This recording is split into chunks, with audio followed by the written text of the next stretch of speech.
गहराई तक लोगों को जानना और उनकी समस्याओं का समाधान करना पड़ता है, उसमें एक संतुष्टि भी है और वो अपने आप में एक बहुत बड़ा काम है और बड़ी जिम्मेदारी है।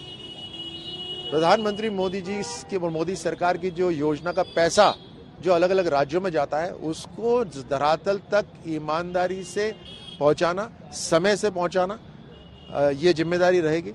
और इसीलिए इसे मैं अपना सौभाग्य मानता हूं कि अभी तक हम नीति बनाते थे और फंड्स भेजते थे वहां पे लोकसभा के अंदर, लेकिन अब विधायक बनकर उसको एग्जीक्यूट करने का एक अवसर मिलेगा। राठौड़ साहब, बड़ी बात यह कि आप जीते भी है और राजस्थान में पूर्ण बहुमत की आपकी सरकार बनती दिख भी रही है। ऐसी स्थिति में अब जिम्मेदारी ज़्यादा बढ़ गई है आप लोगों की। क्या मान के चले, अब राठौड़ साहब जो अब तक सांसद की भूमिका में थे, पूर्व में केंद्रीय मंत्री की भूमिका में है, लेकिन अब राजस्थान में जब पूर्ण बहुमत की सरकार बनेगी तो राज्यवर्धन सिंह राठौड़ जनता को किस भूमिका में नजर आएंगे विधायक के साथ? देखिए, हर जिम्मेदारी अपने आप में एक बड़ी जिम्मेदारी होती है, क्योंकि उस दायित्व को 100% पूरा करना अपने आप में एक बड़ी जिम्मेदारी होती है, महत्वपूर्ण होता है। और भारतीय जनता पार्टी के कार्यकर्ता होने के नाते, एक सैनिक होने के नाते, एक खिलाड़ी होने के नाते जो मोर्चा मुझे दिया जाता है उस पर मैं 100% काम करता हूं। आगे भी जैसे हमारी टीम के कप्तान प्रधानमंत्री मोदी जी जैसी जैसी जिम्मेदारी देंगे, हमारी पार्टी जैसी जैसी जिम्मेदारी देगी, उसमें हर एक जिम्मेदारी, जैसे मैंने कहा, महत्वपूर्ण होती है। हम सब मिलकर जब काम करते हैं तभी काम पूरा हो पाता है।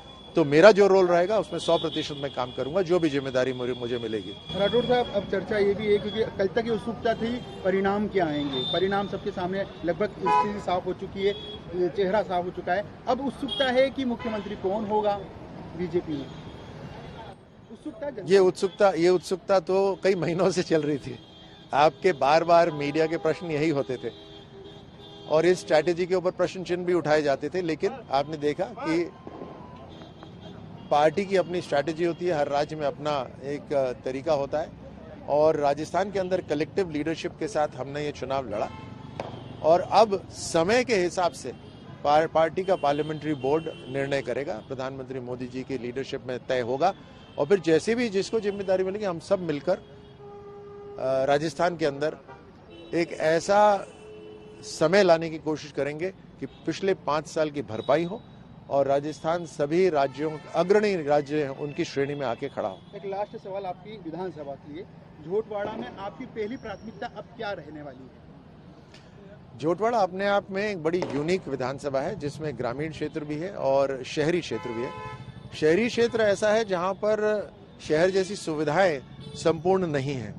सो मेरा ये दायित्व रहेगा कि अर्बन डेवलपमेंट अथॉरिटीज के साथ, नगर निगम हो या जेडीए हो, उन सब के साथ मिलकर यहाँ पर झोटवाड़ा के अंदर सड़कों का निर्माण, पीने का पानी घर तक पहुंचाना, जो हाई टेंशन लाइन्स हैं उसकी समस्याओं का समाधान करना, उसके नीचे सड़कें बनवाना, इन सब का सीवेज लाइन्स तैयार करना, स्वास्थ्य के लिए एक सैटेलाइट हॉस्पिटल यहाँ पे खुलवाना।